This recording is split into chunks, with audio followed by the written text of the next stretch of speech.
going on, everybody? Welcome back to another episode of Badass Records Podcast. I'm pleased to announce that this week's guest is Carley Martin Verbeck of Scotch Hollow. Her husband, Mark, the other half of the outfit, joined in episode number 116. So it's nice to finally put the second piece of the puzzle together. Scotch Hollow, if you're unfamiliar, is acoustic roots, Delta blues, country twang, and silky vocals. All of their stuff lives at scotchhollowmusic.com. They have a Bandcamp, Instagram, Facebook, YouTube, Apple Music, and Spotify. So check us out.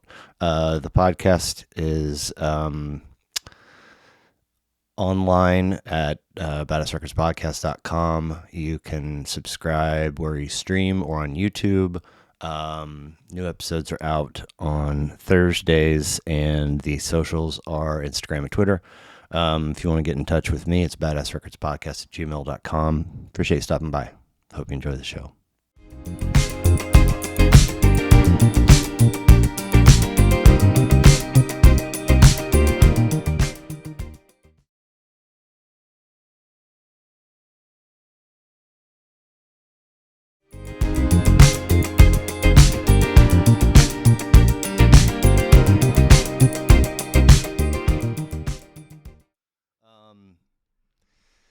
Somewhere in between might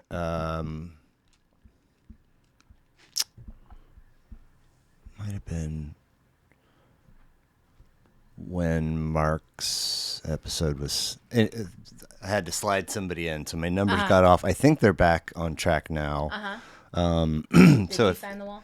He did. He's the second from the top on this new wall. Jeez, you did get some folks in. Okay.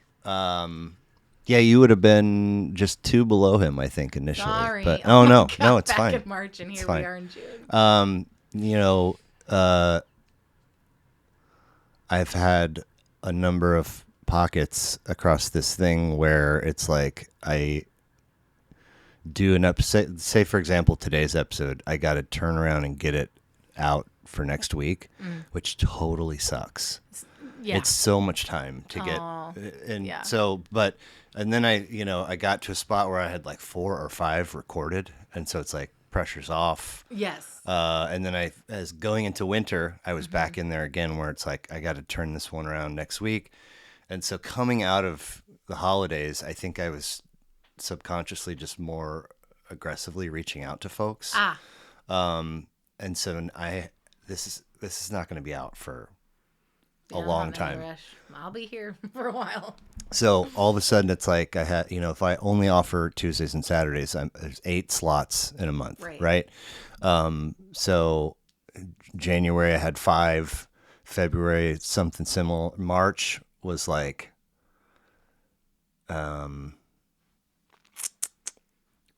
we? Looks like you did a lot in March. I think maybe it was April where that one, somebody asked me to slide one in, and we had agreed on a Sunday, you and I, and so I stopped offering the Saturday before. I see. Because I was like, I'm already going to do one that weekend. I don't want to do back to back. And then I was like, here's this. I do have this one Saturday, and they're like, well, I'll take it. And so that would have put me at 11 for April. And then you were like, my people are sick. And I was like, that's fine. Okay, good. Glad it worked out. Yeah. Wow. So. Sounds like you need an editor. I need an audience and then an editor. Yes. Yeah. Anyway, I think this will be episode 137, cool. Badass Records Podcast. Carley Martin Verbeck. I cannot make myself put the emphasis on the first syllable. It's Verbeck. Pennsylvania. Weird. They put the wrong emphasis on the wrong syllable all the time. I love that saying. I do. So thank you for being here. Finally, the other half of Scotch Hollow. I have had a husband and then a wife, but that was way early, and they're my next door neighbors. Perfect. And then I had a husband and wife come together, which I didn't know is it's tough because there's only one mic, but it was fun nonetheless.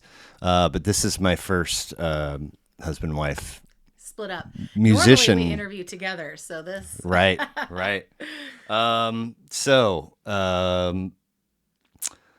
Mark's episode was 117. You can hear his story. Scotch Hollow is acoustic roots, Delta blues, country twang, and silky vocals. All the details are at scotchhollowmusic.com, Instagram, Facebook, YouTube, Apple Music, just to name a few. There are a couple of LPs and an EP available for listening. But Mark's from Pennsylvania, but you're born and raised here in the area, right? Yes. Exotic Overland Park. Exotic Overland Park. Yes. Okay. Siblings for you? Yes, I have an older brother. Russell. Yes. You know where I go with that. Chevy Chase. Christmas Vacation. No. Wait, is that the wrong movie? Maybe. But I'm thinking of Russell. Do you remember for a while there was a pocket of what do you call a guy? Mm-mm. What do you call a guy with no arms and no legs laying in front of your front door? Oh my God. Matt. Or So funny. no arms and no legs hanging on your wall. Oh, what? Art. No arms and no legs in the water. Bob. Oh my gosh. That's funny. So a guy with no arms and no legs in a pile of leaves. Russell. There you go. I like that. Okay. So he's older? Yes. Okay, Yeah. cool. And your folks met how? I knew you were gonna ask that because I listened to Mark's podcast. Yeah, you threw me a little compliment about the way that turned out. Yes, I did. Nobody ever does that, so thank you. Oh, you're welcome. Yes, I learned things about Mark because I was like, I didn't know that. That's I've right. Been together with this man for 20 years, and I was like, oh, well, that's fun. I think my parents met. My mom actually worked for Sylvester Powell in Mission. So did my mom. Oh my gosh, they probably know each other. Is she Catholic? Yeah. They know each other, I'm sure. That's funny. So off air, we'll have to play that game. Yeah. But so she worked for Sylvester Powell, and she was in court somewhere for something, and my dad was there, and they just met. They met there in court. She Cool. was. I think she at the time was court reporting, or I don't really remember, but I asked somebody, I think actually maybe next week's guest. I asked, and he goes, at a traffic light. And I said, what? Were they both in vehicles? And he's like, yeah. Like, he looked over at her and was like, do you want to pull over and talk for a little? No She said way. yes. Okay. I was like, that's not happening today, I don't think. No. They'd be like, 911. Can you text me first? Can we get to know each other on text first? So were they, did they put on music for you guys to listen to or for the family to listen to when you guys were young? Oh, yes. What were they into? So, actually, my dad is a drummer. Oh, okay. Yes. And my mom sings. Nice. And plays tambourine. And they actually were in a rock and roll band. Really? Yes. In Exotic Overland Park? In Exotic Overland Park. It was called the Deftones, but it was with a Z instead of an ES. And they started back in 1979. Oh, wow. Yeah. So, Dang. yeah, they played music with their other friends. And so it was like a bunch of married couples that like to play like the Rolling Stones and Beatles and Eric Clapton and, just Cool. Chuck Berry Yeah. and just get together and rock and party. And so there was always music around just because like I'd go to their rehearsals. Oh, yeah. Yeah. But also just, music was definitely always either. Was it like mostly classic rock that they would listen to? Yeah. If they weren't playing stuff themselves? Yeah. Yeah. Both Yep. of them. Yeah, both Okay. of them. Yeah. So, like basically when would go see the Deftones had shows too. So like we would hear it, at their shows and at rehearsal, but at home we listened to a variety of music, like a variety. Oh, okay. Huge variety. Not just classic Sorry, rock. no. Okay. I want to clarify. Yeah. Cool. So basically any genre, really. I mean, maybe not so much country, but like, Henry Rollins. And, oh, wow. Like the chant. Do you remember the chant CDs? Or it was like a bunch of monks from God knows where doing like, they had like a popular CD. Like, but like top sellers stuff. Like if it was silver, platinum, we would just check it out. Cool. Type of thing.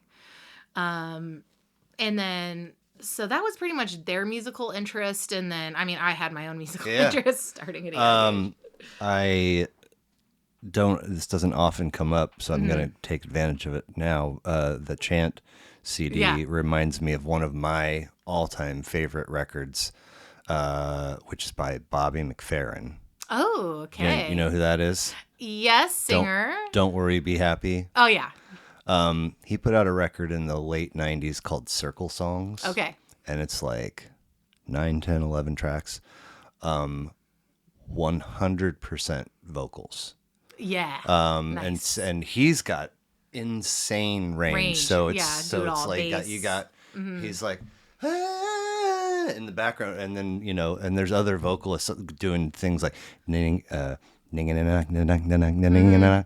so beautiful. It's so like beautiful. Vocalese, we had a midwife for child number 1. And the wish was to labor at home, and we hired a doula. Labor at home as long as possible, and then go at the last second to the hospital. Protein in the urine late by the time we're every week, like late 30s, coming up on it. And that ended up meaning that she was preeclamptic. So scratch that idea. We had at research over here. We had there were 2 midwife suites, so they're really big rooms with tubs, like cool. Jacuzzi. Oh yeah, I think I knew that. Yeah. So we did. It didn't work exactly. We had to do. Is it Pitocin? The worst ever. To get contractions, to get things, because oxytocin the natural one, and then Pitocin is what they give. I'm not familiar with oxytocin. I might have made it up, yeah. But nevertheless, doula made 98% of. Mom, my ex, did the heavy lifting, but as far as other folks like doctors, nurses, et cetera, doing much of anything, the doula was like commanding the show, and the translation is like the guardian of the sacred space. Yeah, and so that's what they're there for. She was phenomenal, and had 2 postpartum visits to the house. Oh, that's so cool. And in the second one, she was like, have you guys ever considered a home birth? I feel like you would be good candidates. And as soon as the words were out of her mouth, she was like, yep. So hired her again. You're cool. Got that tickle. Yeah. Hired her again, and then hired a midwife. So all of every visit that's a was big deal. Here until and we were the midwife that delivered the first child was like we started with somebody else. We had like a DO at a hospital, and we came in like week 20, and she was like, I have good news and bad news. The good news is everything's great, bad news is I'm moving like immediately. Oh my gosh. So we were like for a second homeless in terms of who was going to be, and that's how we wound up anyway. So we hire a midwife, and didn't go to a facility until like week 38. Wow. And she was preeclamptic again. We thought that aggressive protein. Yeah. Somehow all of her numbers got in line, and the doctor was like, if you want to continue with the home birth plan, I'll clear you. Wow. So our son was born in my bedroom. Oh my gosh.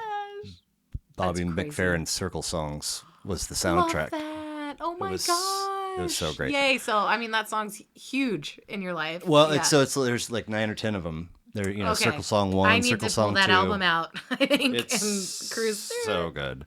But you had a mostly an everything but country buffet at home with mom and dad as a young person. Yes. Yeah. Then Including my older brother listened to like heavy metal, Okay. like grindcore. We're talking like loud, lock me in the car, wouldn't let me out, just ah! So I really yes, I do still love all varieties and genres of music. cool. So Outside of the stuff that mom and dad owned or played, and outside of the stuff that your brother owned or played, was there an album that you first fell in love with or acquired or borrowed that's not on your list? So if you really want to go like way back, I loved all the Disney. That's when I really attached my Fantasia. And shit Oh gosh, Cinderella, Okay. Pocahontas, Little Mermaid, like those. Okay. Those songs, like there was lots of hard melodies, and I just I knew listening to that, it moved me, and I was like, oh, You knew music! that as a I young love person. music. Yes, Nice. ever since I was a kid. So that's were my first jams, when I was really little. Okay. But I actually started taking voice lessons, I don't know, when I was nobody would teach a young girl voice lessons back then. What? You had to be a certain age, I think, 9 maybe. I don't know. Okay. So I didn't really have access to private music instruction at the time. But I did finally find somebody who took me on. Oh. Yeah, eventually. And so we would study contemporary music. You and your instructor Yep. would study together. Yeah, so my voice, it was voice lessons, but it wasn't classical where you're doing scales That's and fun, though. doing breathing. It was a blast. Yes, I just we studied lots of different things. We did do some country music, but I mean, outside of that, what I listened to and gravitated towards, I think the first album that really knocked my socks off was the Dixie Chicks. Oh. Yeah. Okay. Yeah. Okay. That I became obsessed with. You have to be a certain age to really get in there and just be able to listen to it and understand what's going on. So I remember just the first Dixie Chicks album really. What about shows? Did you see concerts with mom and dad? Yes. That they weren't performing at? Yeah. Ticketed patrons? Yeah. Any- My first was Cranberries. Really? My dad took me to. He'd take us wherever. But Is that it was at Sandstone. Have to Let It Linger? Is that the Yeah. Cranberry? Okay. Yeah. Yes. Yep. I honestly, I wasn't really that into them either. Okay. Yeah. Just I knew a couple of their songs and she rocked.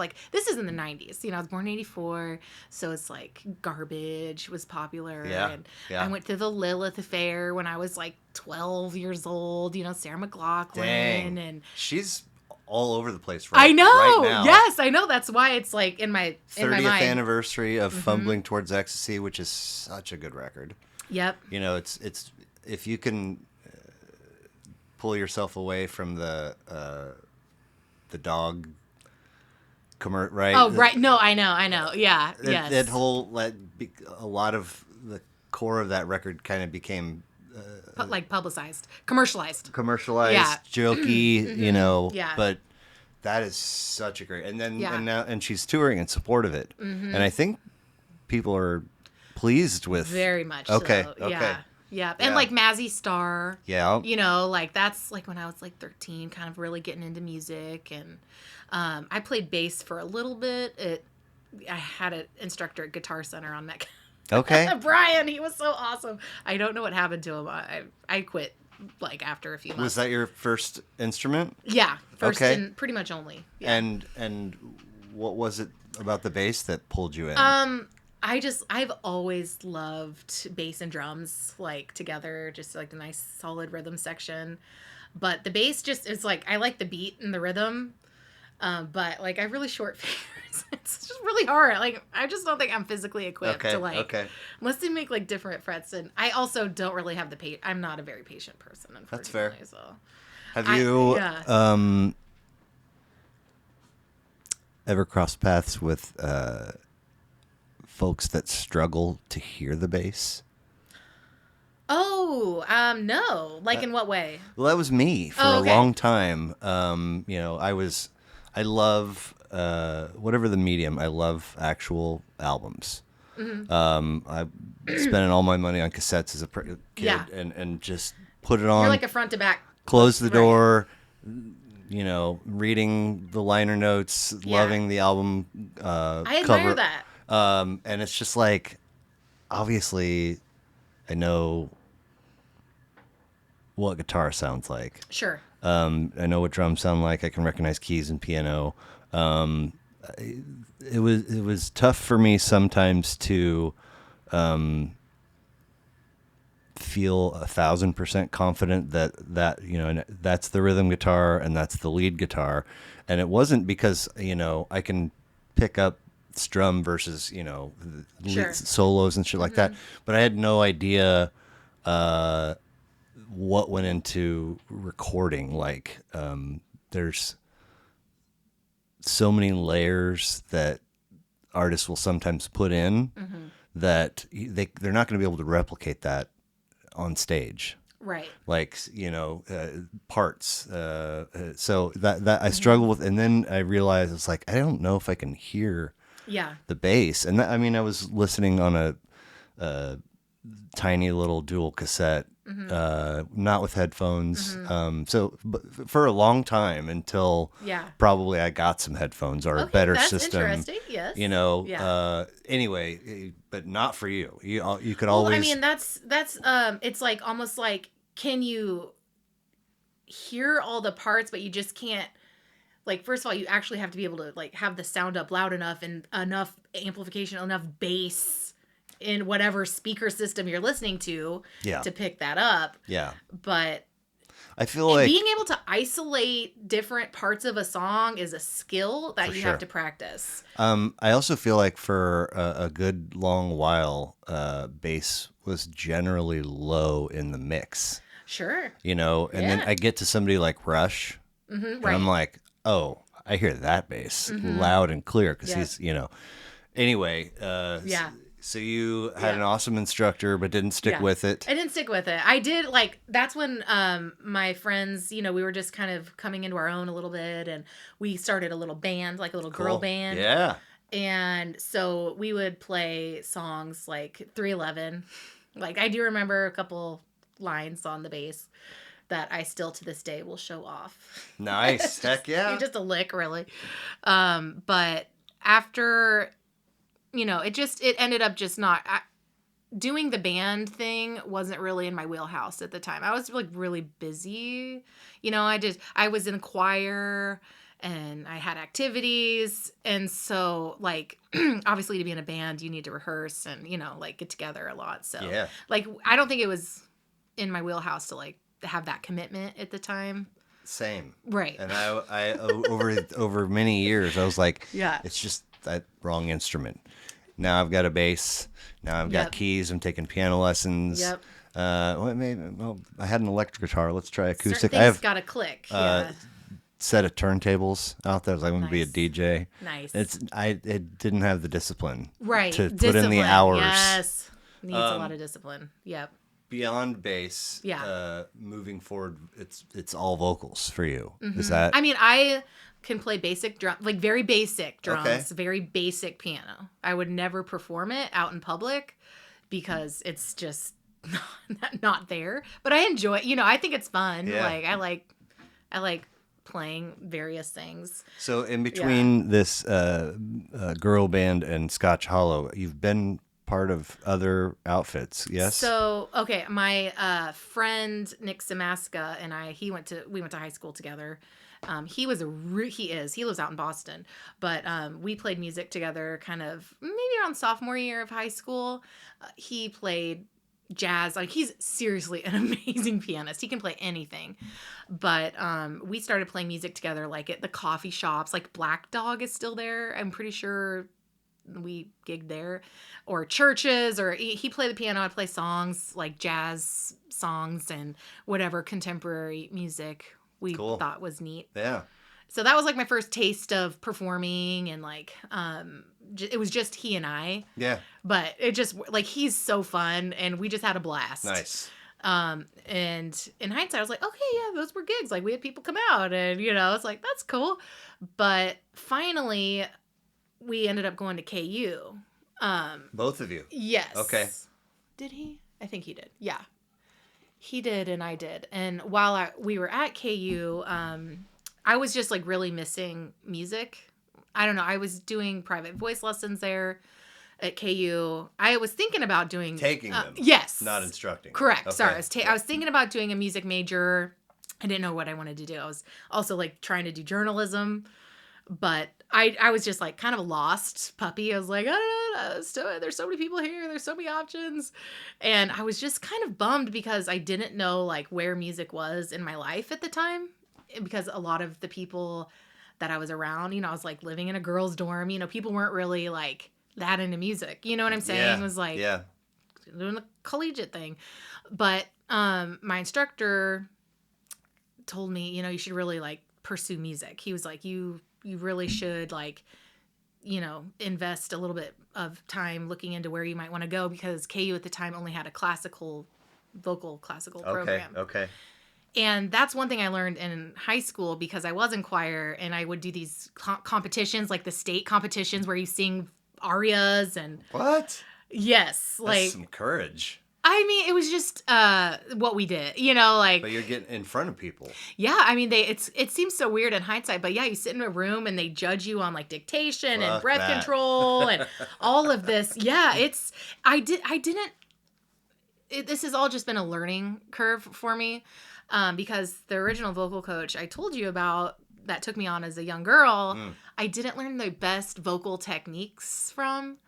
Like, you know, like, your vocal cords are delicate and fragile, so if you don't use proper breath control, and you can get, you know, vocal nodules like, you know, like Linda Ronstadt had, and you have to be careful with your voice, you know? There's I've brought this up before, there's a gal, a YouTuber, the Charismatic Voice is her handle, and she, somewhere, I don't remember what her name is, but she's, like, classically trained opera, like, she really, I think, has pipes. She doesn't sing. She's just she's just doing reaction videos. Oh, okay, on this channel. See, I don't understand those, but that's a whole different conversation. The reaction videos, right? I'm a sucker for them. But I need to give him a chance. I think she is a goofball and a lot of fun, and she will make, you know, a 20-minute video of a 4.5-minute song, because she'll go back over and over again. And, you know, since I brought up Geddy Lee, she one day did a reaction to Tom Sawyer. Are you familiar with this? No? Man. I miss out on, like, a lot of classics. Anyway, do you know, Geddy has a very high-pitched voice for a male, and he's insanely talented because he's bass, keys, and the only vocalist in the band, and so he's got this huge range. And so she immediately picks up on, like, there's this term for, like, the way he closes his teeth on consonants, and how she can just tell. Yeah, he's doing all the things properly. Oh, that's cool. And that's good to hear. And when she mentions it, she talks about how standing on your feet can even do more. Oh my gosh! And to another level if you're barefoot. Yeah. Even more. I was like, what the fuck is this? Yeah, your whole body's involved. So wild. Yeah. Yes. And so there are plenty of folks that don't know any of that shit, and they go out there and just trash. Oh my gosh. Yes. Yeah. Good luck if you're touring and you do that. I know. Right. Yeah. I listen to a lot of, like, Mark, my husband, does, like listens to all sorts of music, heavy metal, and screaming, Yep. And I'm like, oh, I can't even try to do that. It just hurts. And I don't know how they even can do that long term. Like there's this guy, Alex Terrible. Do you know who he is? He's from Russia, and he's got like this crazy scream voice. And every time he does it, I just like, I don't understand. He's been around for a while now. And it makes me shiver. But yeah, I mean, that's what classical music is, or the classical method is studying all of that and even going through anatomy, and because my voice ended up not feeling too good in maybe sophomore year of high school. So I switched vocal teachers to an opera singer from the lyric opera. And I still didn't realize that like that music I was studying didn't really speak to me in the way that I wanted. You know what I'm saying? Like I didn't feel too connected to these arias. Gotcha. Yeah. I mean, they're pretty to listen to, and I admire it's not your jam. It wasn't my jam. Do you watch or follow Kids Getting Hurt on Instagram? Mm-mm. Oh my God. Oh gosh. Well, what is it? Kids getting hurt? Yeah. Like, that's terrible. Well, it's, like I would not want to watch that. It's like most of it, and they don't put anything up where there's actual like injury. It's all like relatively I hate that. Goofy. Yeah. There's another one, America's Got No Talent, where it's just like, here comes a kid or like a teenager, whatever, on a skateboard, and there's a set of concrete steps and a railing. Mm-mm. And it's just like, but when the thing actually happens, I mean, I feel it like viewing it all the way to my tailbone. That's why I can't. Nope. Yeah, and so whenever I hear a vocalist that's I'm yes. like, oh. Yeah, you almost feel it. Yes. Yeah.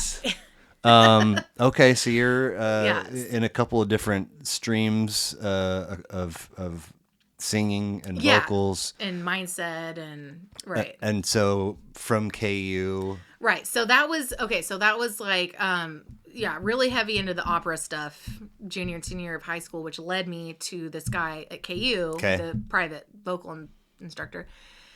And so I realized that what the music that I had been playing with my friend Nick, that was fun. Like that was really where like I wanted to focus, but there wasn't, even though I had been around all the rock and roll and stuff, it didn't even occur to me that I could sing like that because I had spent so much time being taught the way, and so there wasn't a school of rock or anything like that. It was either show tunes like Broadway, theater, jazz hands, or classical, And so, I mean, mind you, I was listening to all the other stuff, but it just I didn't know how to approach it maybe. So, my senior year of high school, probably that summer, I bought, remember Borders Bookstore? Of course. That was my place. That's where I went to get all my albums and read the magazines. And so I got a Big Mama Thornton CD and an Ella Fitzgerald CD. Hey. And that was it. Like, cool. I was sold. And I think that same year that I bought those albums, I went down to the 18th and Vine Jazz Museum. Yeah. And learned about all those ladies. Or maybe soon after I bought the Ella Fitzgerald album. And that was like another, I think that's on my list, just obsession. I mean, every single lick I memorized. Nice. Every single one. So, are you in Lawrence for 4 years? No. So halfway through, like I did the whole sorority thing. I just didn't. I was like, this doesn't feel good. This doesn't feel right. And because that's not what I was supposed to be doing, And right. I was exploring all these options. I actually, once I decided like I didn't want to go to KU anymore, and I didn't know like journalism and broadcast and TV and finally, when I decided I wanted to do music, I was looking at schools, and Berklee College of Music out in Boston. Yeah. One of my high school friends was out there. Right. And so I went to go visit him, and or maybe Nick was already out there. I honestly don't remember how long ago. Maybe Nick was already out there. I think he had gone there first, maybe. And so went out, stayed with him. as soon as I was there, I was like, yes, this is it. This is where I belong, because it was just all music, and everybody was like just as obsessed, or, just wanted to be in the music, either business or an artist, or like, I was just impressed with the school too. They had the engineering and songwriters and songwriting program and therapy. So really, if you wanted to do music, it just seems like, I remember walking past this group of fiddle players, and they were just like in the random hallway in the classroom, just getting down, and like the music was just like off the chart good. Nice. And I was like, okay, well, I have to get in here first of all. I have to get accepted, and then paying for it, of course. Yeah. So then I started the audition process and scholarship, and recorded some, had to go to a studio and record. I recorded like At Last by Etta James and some other song. Yeah. And I got a scholarship. So off I went. What was the so Mark started off somewhere, and they were like, you have to do 2 years at this one school. Exactly. So he was like classical too. And he was like, okay, and he did. Yeah, and he did it. Yeah. I was like, how many young people would just be like, fuck that, I'm not, if I can't have the thing that I want now. Yeah, right. And then he gets there and he has to sort of start or still do 4 years. Like, it's not like I think he transferred some of those credits over. Okay. Yeah. Okay. Yeah. But it was totally different, that was also classical. But you guys meet there, and then you're in Nashville. So, actually met Mark the very first week that I was at Berkeley. Okay. My friend Nick, the piano player, was in the dorms. They only had very limited student housing, and I did not make it into the lottery. So I was always just visiting my friend Nick on campus, and Mark just happened to be lived across the hall. And oh, funny. I was like, oh, I met him, and I was like, that's my guy. We're going to get married someday. Yeah. You might not know it, but we are. And so Mark and I started playing music because he had that steel guitar, and I loved that sound. And also, I also really liked like Patsy Cline and Loretta Lynn and Johnny Cash, like those artists. And so we started playing music together with his slide guitar, his steel guitar, and my voice. And then we had some of our friends play music with us, and started Scotch Hollow. And I think that I forgot to ask the origin story for that name when he was here. Well, Mark grew up in central Pennsylvania, and, a hollow is a road with trees that make it just like a tunnel. And so we always had a lot of fun when we visited his hometown. We would like their parties in the woods, and Scotch Hollow was one of the places that we would just, because everybody just hangs out outside. Yeah. Like, it's so fun. It's like Colorado, the Rockies versus Appalachia, but you're just outside all the time. Nice. Yeah, so that was one of the hollows that. So beyond Berkeley, you guys wind up in Nashville, right? Yes, because I majored in music business also. So I did vocal performance and music business. And you have to intern somewhere at a music business to finalize your degree. But Nashville is the place where the beauty line is born, or was that Chicago? So, I mean, I've always done hair and makeup. That's my other passion. It's just something like I did and do for fun. Okay. And at my senior year at Berkeley, my friend actually worked for a fashion company, and they needed somebody to do hair and makeup for the models. They were the first company to put their merchandise on the internet. Wow. Selling, like, this is back in 2006. This is before, like, online retail was a thing. Yeah. They were, like, one of the first. So, you have to, like, take photographs of models in the clothes and switch their hair and makeup and all that stuff. So, and it was, they paid you by the day, like a gig. It was like a gig, And we could listen to music, and you could be, like, creative and crazy, and it was just so fun. I loved it. How did this skill set come to be for you? Oh, as soon as I was able to work, I was working in salons and stuff like that. Yeah, like after school. Okay. And it was just something I just did for fun. For my friends. Gotcha. Like, they'll tell you all the stories about their makeovers I gave them. So, yeah, that's when I really didn't see it being a huge part of my life I didn't know. I was just kind of going with the flow, honestly. I knew I had to finish my degree. Right, So went to Nashville. I ended up interning at Lost Highway Records, which is, at the time, they were releasing Lucinda Williams, Willie Nelson, Ryan Bingham, those types of artists. Some of them are well known, but as an intern, all I did was, bitch work, just basically stuff envelopes all day. This is when you still sent press kits out. Yeah. So you would like make photocopies of if one of their artists was picked up in the Stones, like you have to put it on the piece of paper properly and scan it and make it pretty. And so that's what I did for a year. And finally got my degree. But I, was just, I had no idea, like, we were doing Scotch Hollow. We had found a couple guys to play with down there. So we were still, like, very much in the creative, like... infancy stage? Oh, yeah. Like, it was actually, Scotch Hollow was, I would say, like, Mark's obviously, like, has a strong punk rock background. So, like, he kind of brought that to the table. And I just... sang and dance. He's the real talent. I'm just the booty shaker. That's what I'll say. He's the one that writes the songs. So, but the hair and makeup stuff really explodes in Chicago, right? So yeah. Well, when I was I was working in the mailroom at Lost Highway. They shared an office with Universal Music Group. It's owned by Universal Music Group. So here I was just waiting like for a job opportunity to open up somewhere. So I just wanted to like make some money, get some insurance. You're just like pretend to so be broke. A grown-up. Yeah. And finally there was opportunity in the radio promo department and then an opportunity in the publicity department. And so at the time I was like still really thinking about hair and makeup, and I had liked my experience in Boston. Yeah. So I went to publicity and I worked for a guy who worked for it's MCA Mercury. And so he represented like Shania Twain and Sugarland and Juliana Huff and all these people. And I just wanted to kind of see like how it worked. I wanted to understand like how it worked at that level. Yeah. Smart. Just to like get a glimpse. And what I realized is like it's just a big advertising agency. You know what I mean? It's just like they push products. Yeah. And their artists are their products.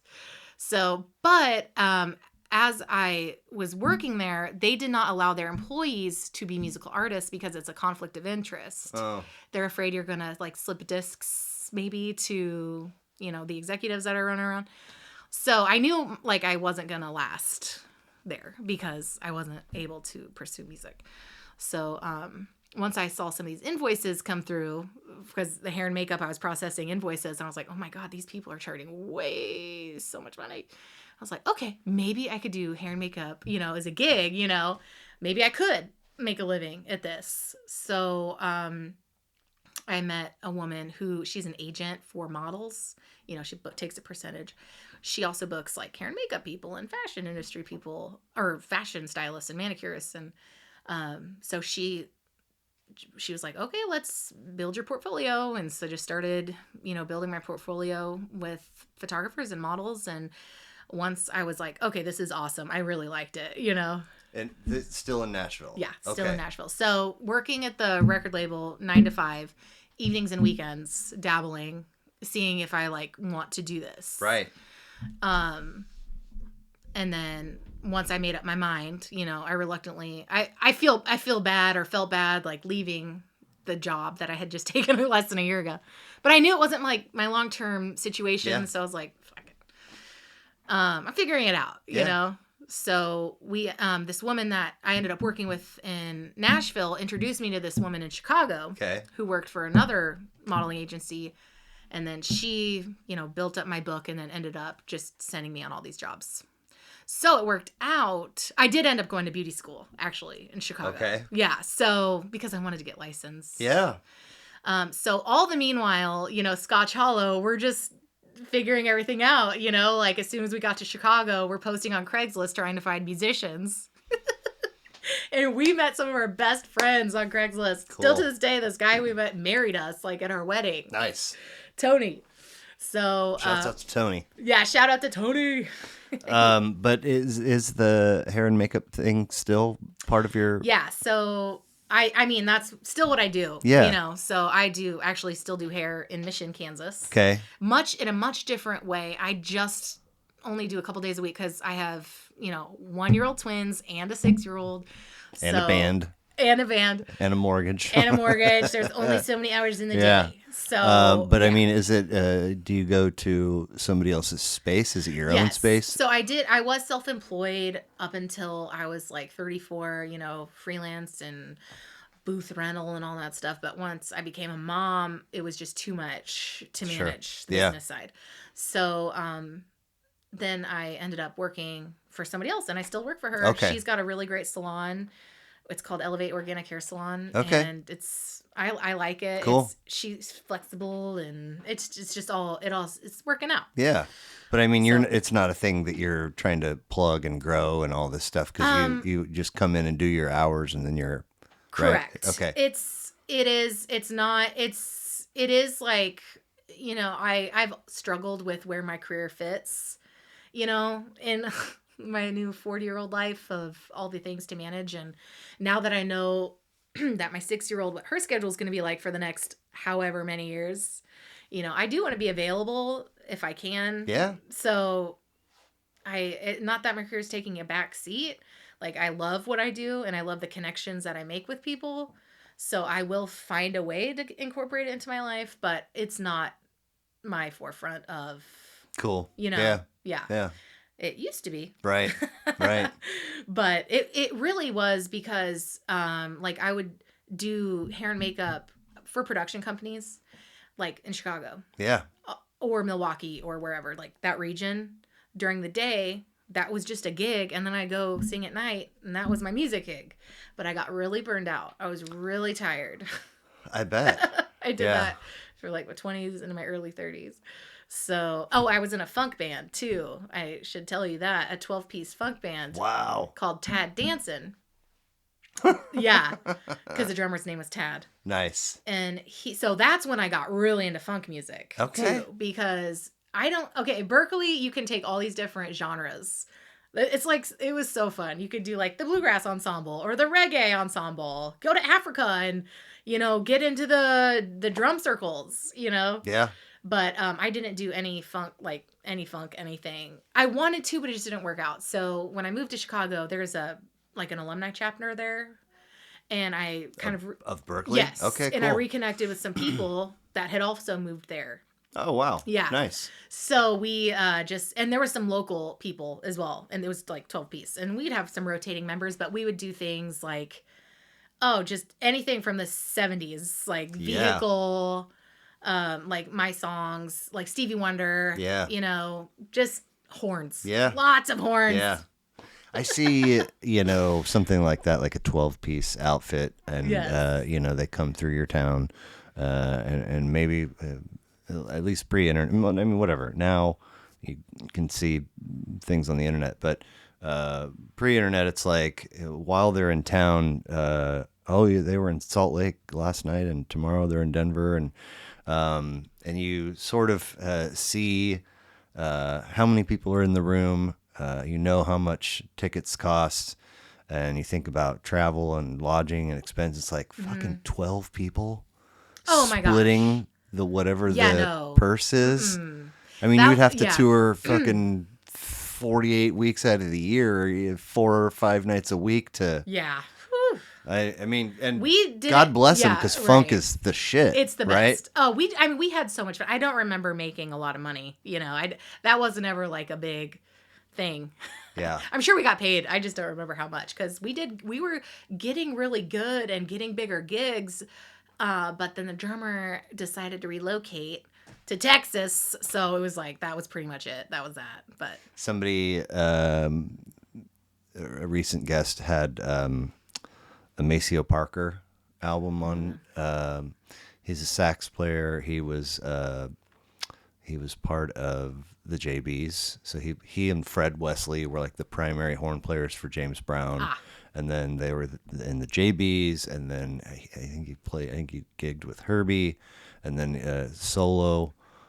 career for a long time, and I was stoked that he had that record on his list because it's been one of my favorites forever. Nice. And I brought this. I was like, man, I just it's hard to see making like how do they? And he's like, they work their fucking asses off like 6-7 nights a week and constantly on the go and yes, and it I was is just so exhausting. sounds like a recipe for burnout. Yes, but yes, and like we had not really toured, when we were living in Chicago. Like we just tried, like we had friends that we were making friends that truly were friends, but they happened to be blues musicians, and we moved to Chicago because. Like when we were living in Nashville, we were like, this is too country.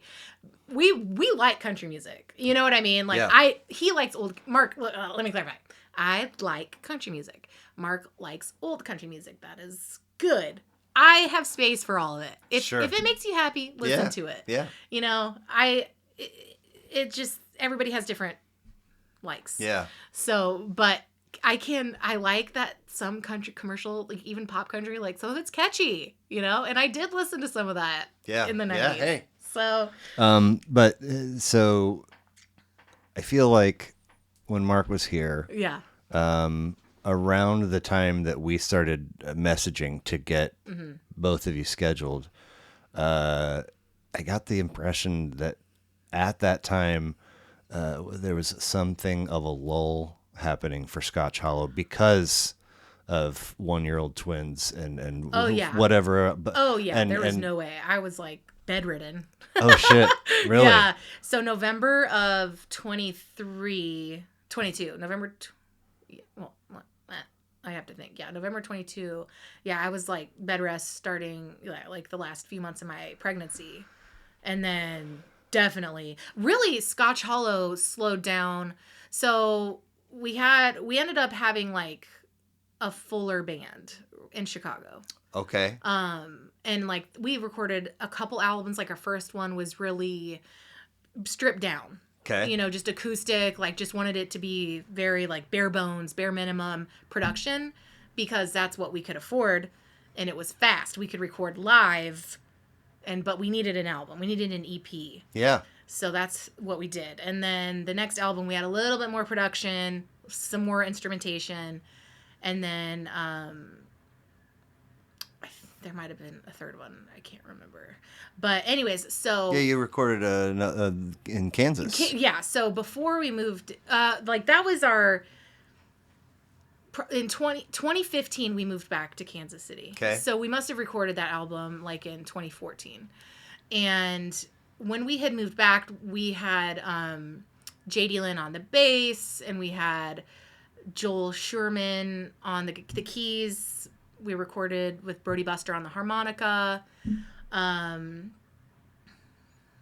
it was like we had more instrumentation on that last record when we came back to Kansas City. And that was a fun year because we did start touring like a few summers prior to that album. In the summers, we would take off.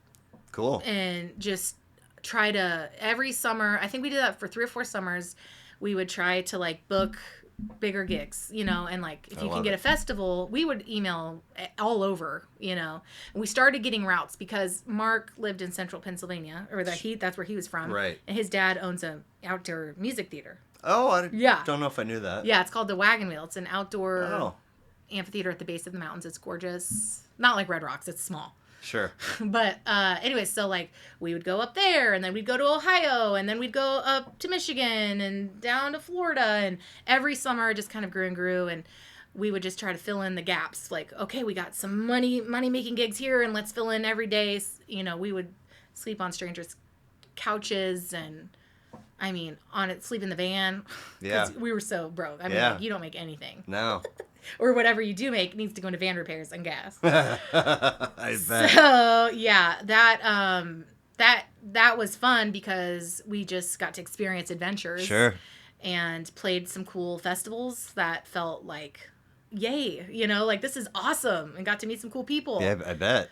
But so we were kind of ready to like just really jump into Scotch Hollow like in 2014. Okay.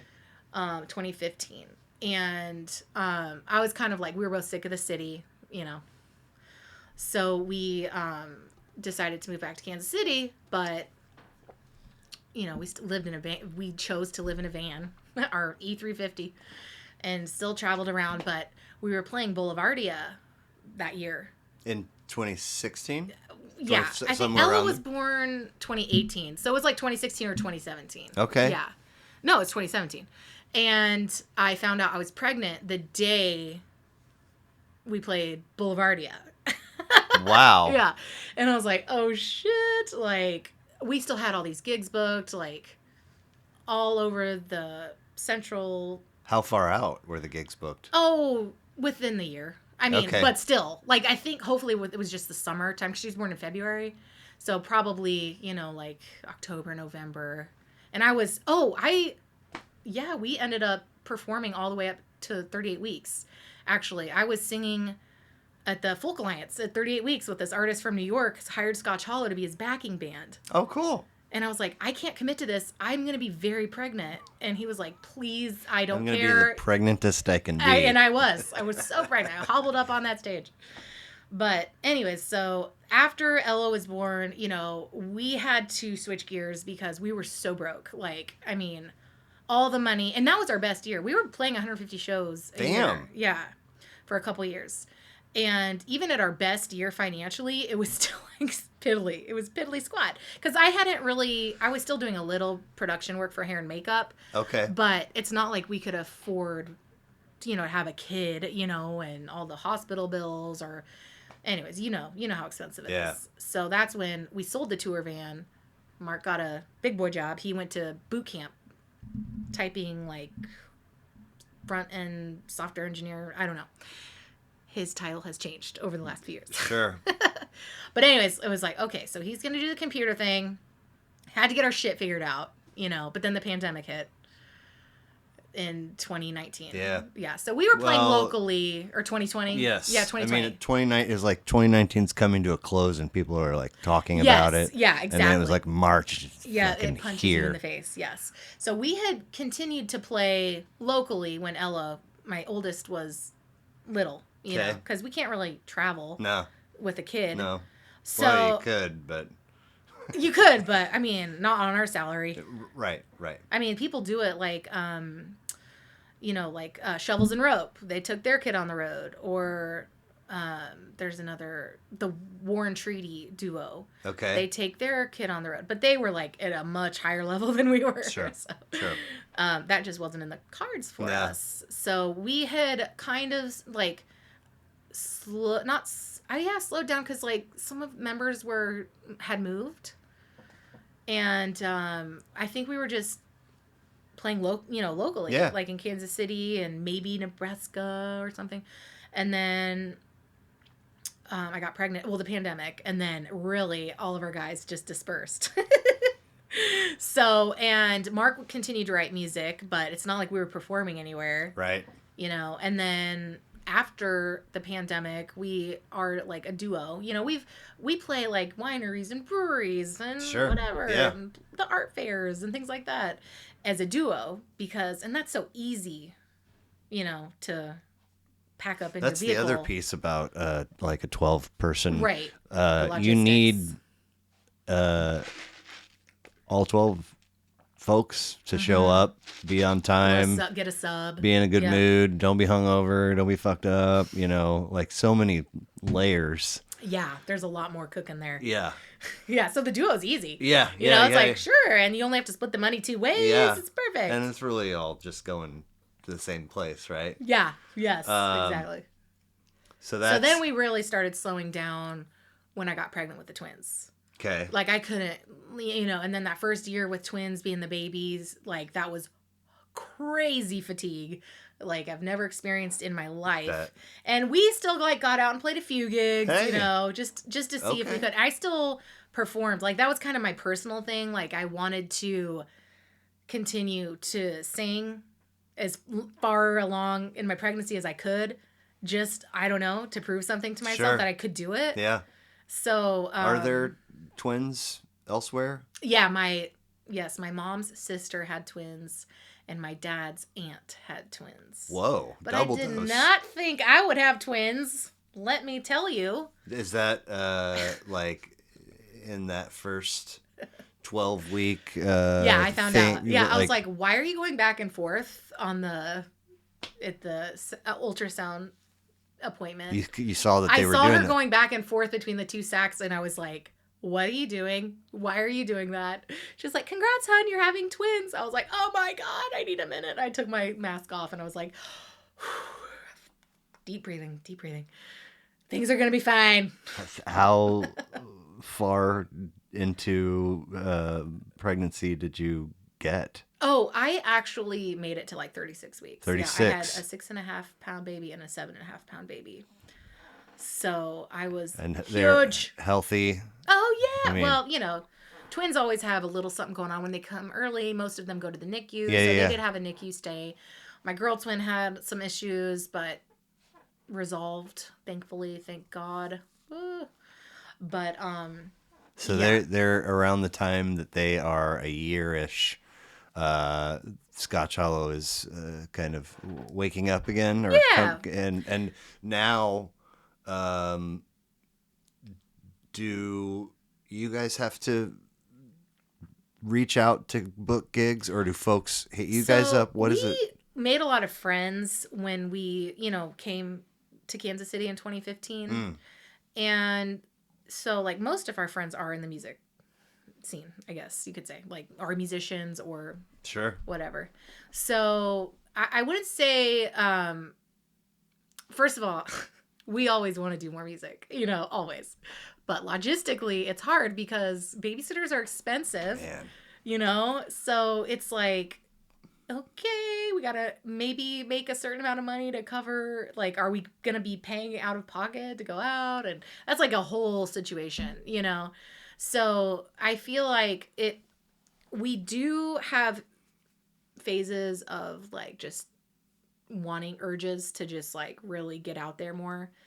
And where we're at now is mainly just going back to our roots of creative and like just kind of maybe going back to like the songwriting phase. Yeah. I think like we've been talking about writing another album or record. Well, Mark's written tons of music, so we just need to like get in the studio, and we have one of our band members that we're gonna start rehearsing again. So we want to put on a show. Like when we released the Little Tortuga album at the Brick, that was a fun night. Was it? Yes. Cool. And so we were like, maybe we should do like a revival or a reunion show. But I mean, it's just for us, it's just a matter of getting the time and resources together to do all of the things. Yeah, like you got a minute before you're going to be able to say, we need you to watch the twins, Ella, tonight. Yes. We have a gig. Oh, yeah, we do. So it requires a lot of coordination. We have all the grandmas and babysitters involved. Oh, you do? Okay. Yeah. But yes. Okay. I mean, but if you really wanted to, get super aggressive, it's not like the three of them are going to be self-sufficient tomorrow. And yeah, like and with like toddler twins, even one babysitter sometimes makes me nervous, because like they're people. They're like, you have to learn their ways, and so it's like, it is a shit show. It is so much of a shit show. But I always believe if there's a will, there's a way. Yeah, I mean, when Mark was here, there were maybe 4 gigs on the website, I think. Yes, probably. Which, I mean, I was like, damn, man, it's not nothing. No, I mean, we, like, that was our identity in our life. You know what I'm saying? Like, that was who we are and what we did. And when I had my first kid, I was like, okay, wow. Curveball. Whoa. Staying out, drinking and playing music until 3 a.m. isn't really going to work anymore. So definitely struggled with kind of like, who am I? What am I? But. Breakfast Club. Yeah. Have you seen this film? Yeah, of course. Okay. When they have to write the essay, Anthony Michael. Yeah. Who are you? Who are you? Classic. So good. So good. I love that movie. Yeah, exactly. Yeah. So, but you would just time keeps passing and you keep moving forward, and what's important will show up, So, we have some gigs coming up. Like, we're part of Jason Vivoni, who had a radio show on KKFI for a long time called The Boogie Bridge, and it's very blues heavy, And so his show was cool because he just played all the most obscure random blues music from all decades, knows everything. He's like a historian. I think he knows more than anyone I've ever met about the genre. Nice. Yeah. So, and his new thing now is putting on like live showcases kind of based on his segments of the radio show. Oh, wow. So, yeah, we did one at Knucklehead's it was like Muddy Waters review. So we did some, there was like 4 or 5 bands from the area that came in, and we did a night for the Boogie Bridge. So we'll do that again in November, I think. Cool. And then we'll be at the Plaza Art Fair in September. We're Nice. Yes, that's fun. I like that gig a lot. You've done it before. Yeah. Cool. Yeah. Because it's like all of Kansas City. I'm really proud to like be born and raised in Kansas City. Yeah. So I don't know. I take pride. It's Sure. like my city. It's a very Kansas City thing to do. It is. I mean, I'm right there with you. Yeah. Like you grow up and going, sometimes and people it's are fun. like, okay, that's enough. It's like, Right. no, let's just. Everybody has opinions of the plaza and everything, but it was just fun. Cool. I have been to a couple Plaza Art Fairs. I will occasionally go to the Brookside Art Fair. This past one I cooked at. That's a good one. Nice. That's for so cool. like all day Saturday, all day Sunday for a local restaurant. And so, we're there for setup and breakdown, and then the whole long days. And it's like, So hot. what an operation this thing is. Yeah. I mean, It's a lot. just every tent has like a couple golf carts Right. to get stuff Yes. to and from, and Yep. then tables and getting power to everybody. Yeah. I mean, I won't go on any more about it, but it just a wild operation. Oh my gosh. To get that thing up, Which is so cool that we are able to like pull that off. Yeah. You know what I Yeah. mean? Like, it's cool that people support the arts enough, or Yep. food, or whatever Yep. it is. Yeah. Like, because that's what makes a city cool to It me. is, for sure. Well, thank you so much for being here. I want to dive into your list, but I'd like to take 5 and hit the washroom real quick. Perfect. If we attack this chronologically in release order, it starts with Lullabies of Birdland, Ella Fitzgerald, 1954, third of 60 records. Oh my gosh, look at you. You printed. Oh, I'm so glad you did that. 11 tracks, 34 minutes. The First Lady of Song, the Queen of Jazz, winner of 13 Grammys, plus the Grammy Lifetime Achievement Award, amongst many others.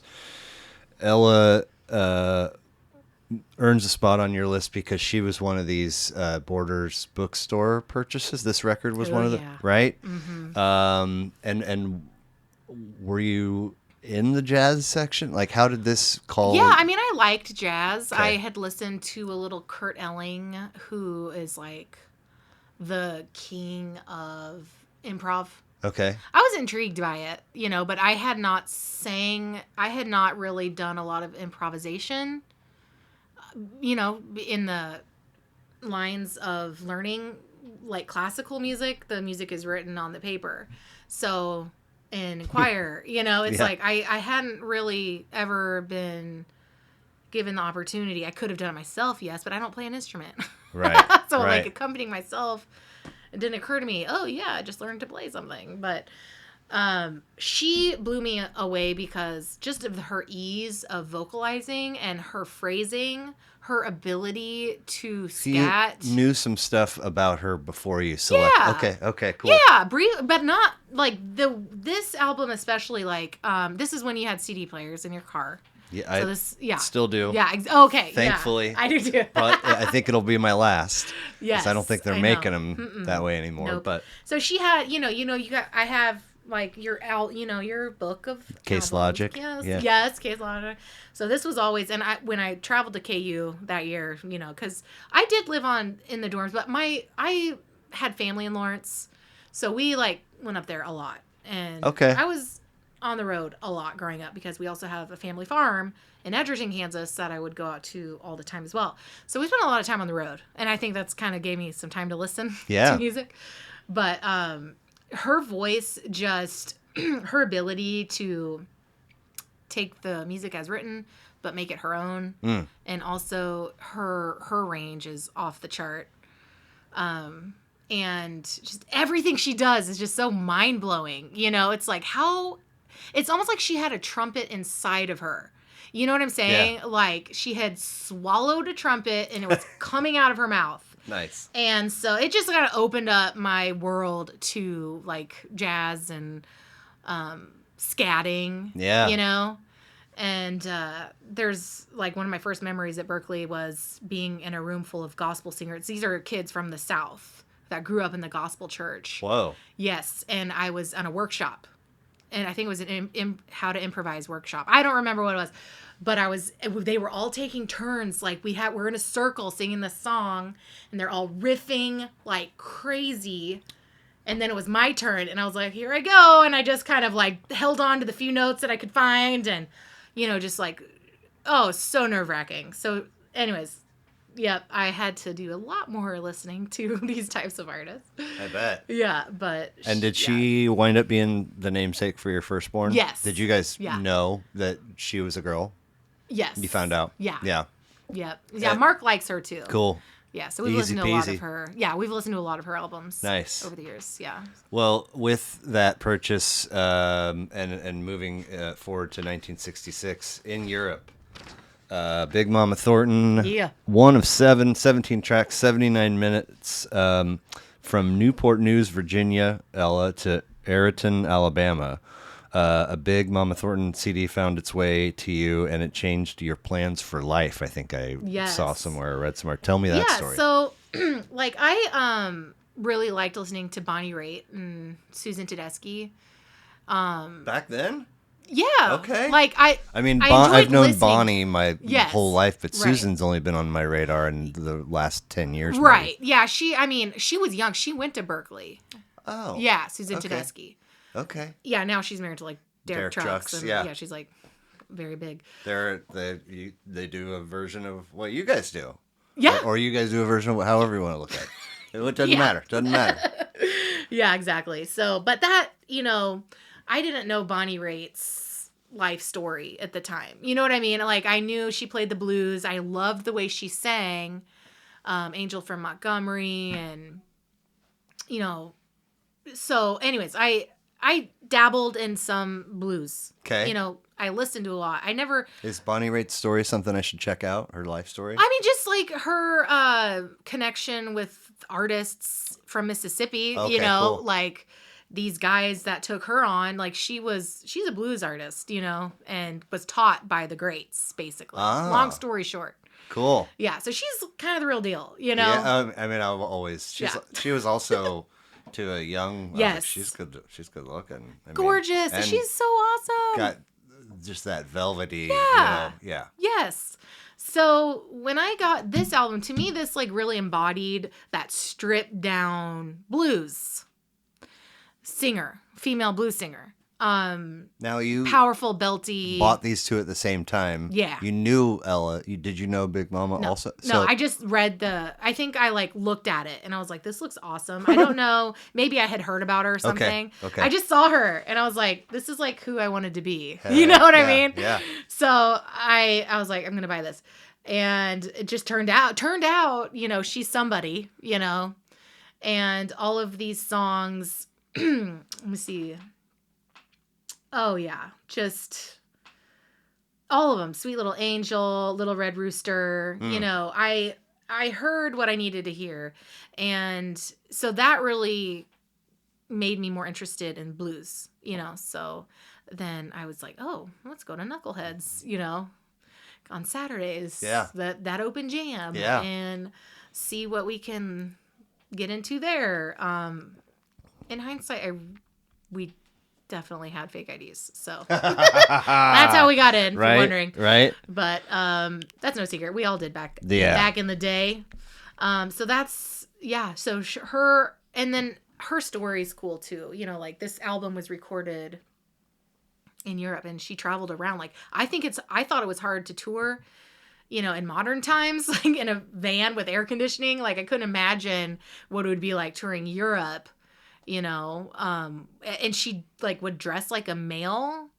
I don't know why, but like maybe to just blend deflect in. or I don't know. I have no idea. I feel like, you know, she wasn't just playing one or two dates over in Europe either. I feel like she had a pretty full schedule, if memory serves, which again, to your point, like just logistically. Yes. I mean, like without Google to book your all that stuff. So she, her voice was so powerful, and that's kind of like how my voice is set up physically in my body. Okay. You know what I mean? Yeah. Like, I've always been loud. I'm the loud person. Okay. My whole family's loud on both sides. Loud. Yeah. So that's just kind of how it comes out, you know? And so her power and belting is something that my voice is suited for. Like, it felt good to sing it. And it was like, it's like you release. It's a release of whatever you're feeling that needs to go. Yeah. It gone. Everybody should sing. My buddy from episode 1 was a college friend, and he doesn't have, you know, I didn't notice until he drew my attention to it, but he doesn't have a small nose. And one day we were sitting around talking, and he said, and we're talking about drugs, and he goes, you know, I'm biologically engineered to be a cokehead, but that's not my drug of choice. And I was just like, that is so funny. Interesting thought. Yeah. Right, but you know, I even heard like certain people with like a mouth condition are actually like the world's best singers, like Freddie Mercury and maybe Carly Simon. They have some type of jaw thing where like actually, or like the way your tongue sits in your mouth, funny, that it actually allows them to be able to like do the thing that they do. Wow. Yeah, that's wild. So we will take a huge leap from 66 all the way to 1998 for one of two records from that year. This one being January. It's Wide Open Spaces. Yep. Dixie Chicks, 4th of 8 for them, 12 tracks, 43 minutes. I've been talking about firsts a lot lately, and so far, some good firsts. You're 3 for 3. Ella, Big Mama, and Dixie Chicks. I don't think any of their records have been on anybody's list. Maybe I contemplated not putting it on there. Maybe Ella and Louie, I think, has made, but that's you know, too.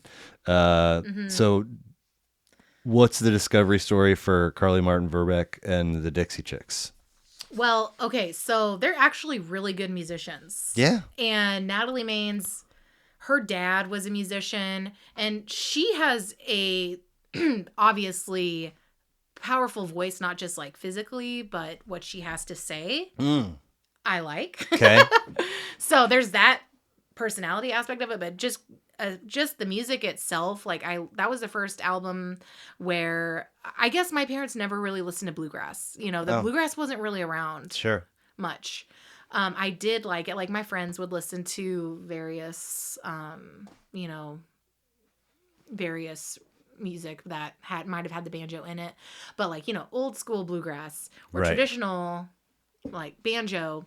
This is the band that happened to just kind of introduce me to that sound, and I just thought the fiddle, you know, like they're really good at the fiddle. Yeah. So I think I was really into bluegrass for a couple of years, and when I was at Berkeley. But anyways, so yeah, I mean, the songs are just so catchy and they're so good, and you know the people who like them love them. Yeah. And, oh my God. Yeah. Like early and often they drew big numbers. I don't know about records, you know, 1 and 2 necessarily, but as soon as they were on my radar, it's like, holy shit, there's thousands of folks that are like losing their mind at these shows. And I was one of those people. This album was significant to me because I was obsessed with it. Nice. And it was like a drug. Like I needed to hear it, you know? And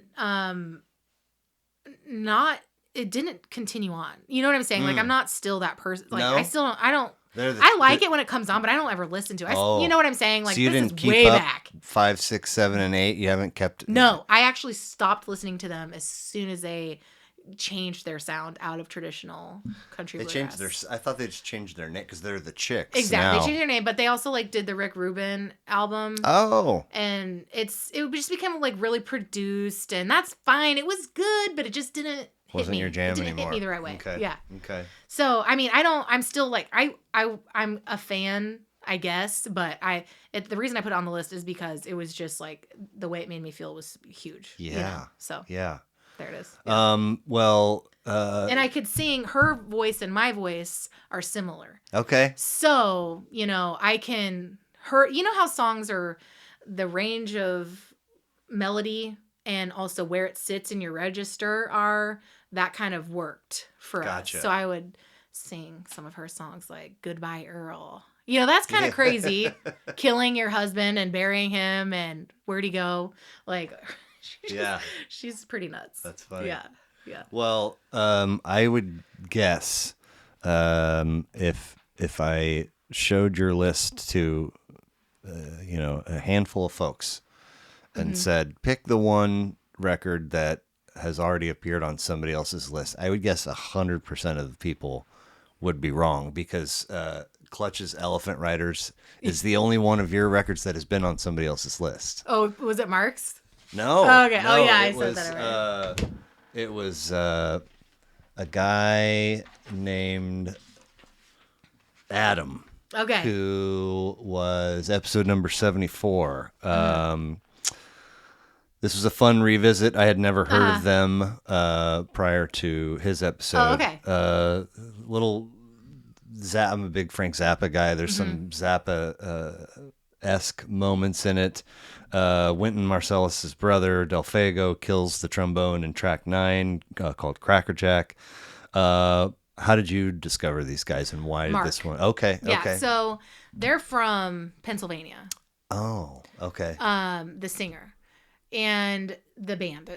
But I really liked the singer so when I was in my early 20s, I started listening to probably like heavier music, like pretty heavy rock. Yeah. Like I got into Deftones and Clutch and 9 Inch Nails, that kind of stuff. So, like I said, I like all music. Yeah. And including that. Clutch had more of, like, it rocked. I love the energy of it. Yeah. Like, it pumps you up. Yeah. And I think that aspect of it, like, just the drums and the guitar, I just emotionally kind of connect with. So, that, I'm not, like, that Clutch fan that knows every song on every album. You are way better than I at knowing musicians and I love that you know all the records, but me? Yeah, you do know all the records. I know if I'm not of Clutch, but I just in general, you have a much more wide. Mostly because of the list that people give right, me. I mean, I know my own stuff. Yes. Prior to this podcast, but yep. If you give me a list I'm going to listen to your shit and read a little bit about it, and that's the only way. No, that's cool. That's the only reason I know stuff. Right. But but I've never been a front to backer. You know what I'm saying? Okay, I'm more just like pick the songs that I like and then. Yeah. But I think that Clutch, I think they go deep into like story. Oh yeah. And like the fans are like insanely informed if memory serves. Yes. Like it's hardcore. Like we are about this. Right. Exactly. Right? And I mean, they've been around probably for like 10, 15 years now, at least, I would say. This is from 1998. Oh, well, okay. Right. This record. So. Right. I meant they're still going. You know what I mean? Right. Like, yes. Strong. Yeah. Yeah. So when we were in Chicago, they came through all the time. Nice. Are you familiar with Kuma's Corner? Like any restaurants in Chicago? No, not really. Okay. Kuma's Corner is like a burger joint where it's a rock bar. So all the burgers are named after rock bands or metal. Yeah. And so they had a little side area that they would throw concerts in. So we would go see Clutch just like randomly on a Thursday night in Chicago. But I think it's just like, I wanted to include this on my list because I like music that's in your face, you know? And I've listened, like when I work out, I listen to some pretty heavy stuff. Sure. Yeah. And I think it's okay to express yourself in that way. You know what I mean? Like, that's what music is for. Yes. And so I wanted to include that one of the albums that I listened to on the list because that's definitely like a part of like what I like about. Cool. I love it. It's a great list. Yeah. So we'll hammer out these goofy questions and we'll get you out of here. Oh, okay. All right. Okay. So we're all on social media, right? Let's say your absolute favorite social media person posts something and you just absolutely adore it. Okay. You go to like it. Mm-hmm. And you discover that they themselves have also liked it. Uh-huh. Do you still like it? Yes. Okay. Say good for you for liking your own shit. Okay. All right. In grad school, I took a magazine editing class, and the instructor grouped us. You guys are all going to be responsible for putting out your own magazine prototype. And I think he chose who the editors-in-chief were going to be, and I got that tabbed with that. And so he had us all meet separately early in the semester, and he said, people are much more likely to achieve success with constant, gentle reminders. Oh, and that I believe that stuck with me. That was like 2007 or something like that.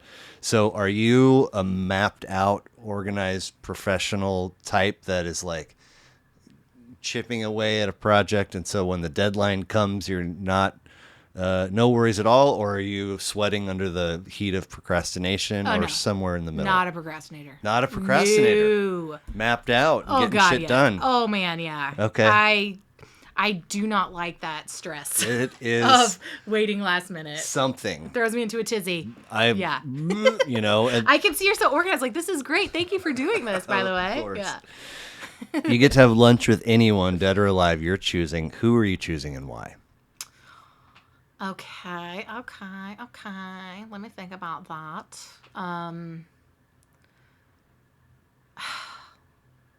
When I've thought about this question, it would be Keith Richards. Really? I don't know why. I love that. So nuts. Or anybody from the Rolling Stones. Okay. Really. Mick Jagger. I don't know. Because, I don't know, their music is so legendary and like just over the decades and still going strong, or like, you know, somebody like that, or like Tina Turner, you know, or just like the legends. Yes. And I always think about like famous people and like what it would be like to be in a room with them, you know, like 1,000%. Are they nice? Do you know, I would be stressing out to not fanboy out. Right. And I would want to like be real and bullshit, talk about whatever, and not just gush about their body of work or why I'm a fan. Right. You know. Yeah. It'd be a challenge. Yeah. You get to visit your past self at any age. Mm-hmm. You're choosing. What age are you choosing, and what are you saying?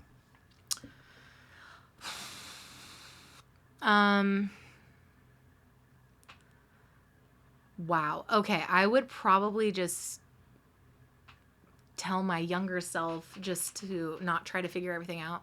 You know what I mean? Yeah. Like, just don't worry about setting everything up. Just kind of, that was a good transitional moment, is realizing you really don't know what's going to come at you the next day or the next month or year. So the next hour. Yeah, exactly. So yeah, probably just trust in yourself, or trust in your environment, or whatever. Sometimes young comes at you. That could go a long way for a young person to hear. Yeah, it's hard. Yeah. I think that comes with maturity, maybe. Yeah. But which I'm still striving to get towards.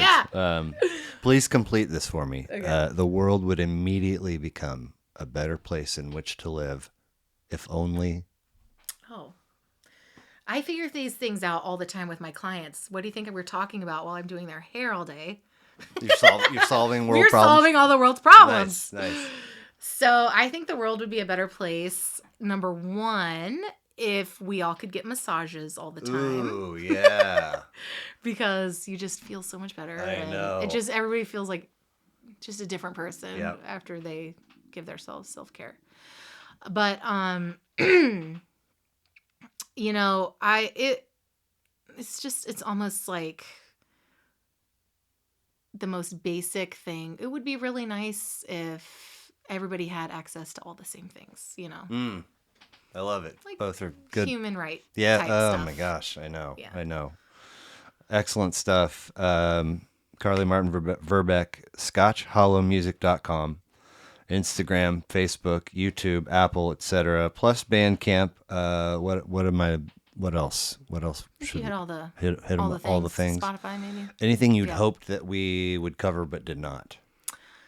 Boy, I mean, I don't know if I took the time to mention it, but well, I think I did briefly mention it that Scotch Hollows we do have the goal of recording another album within the next year or two. So it's and getting going. already written. It is already written. But you know, so the songs are written, composing the parts, and maybe tweaking. The bones are there. Yeah. Exactly. So you got to throw some organs and flesh and muscle at it and shape it. Just wanted to plant that seed. I love it. You know, I realized we've been in different phases of musicianship over the years. Sure. But you think this would be a 2025 when it would be available to folks, or yeah, okay. Probably. I mean, it's pretty freaking nuts that 2024 is just about half over. I know. Yeah, time flies. It does. Ugh. Thank you so much for being here.